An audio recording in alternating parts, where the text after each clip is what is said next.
Low carb peanut butter, na butter naman po ang nilagay natin. Sabi nga po ng bawat isa na nag-comment, mas masarap daw po pag butter.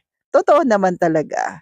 So una po, naglagay po tayo ng 3 cups po ng roasted peanut, 2 tablespoon po ng monk fruit, pag wala po pwede na din ng stevia. Yan. Then after po niyan, maglalagay po tayo ng 1/2 cup po ng melted butter. Palamigin muna po natin yung ating melted butter bago natin ilagay sa ating peanut po.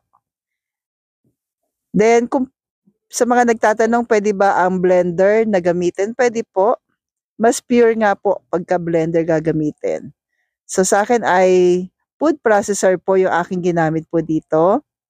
Tuloy-tuloy lang po natin hanggang sa makuha po natin yung pinakagusto po natin na texture po nito.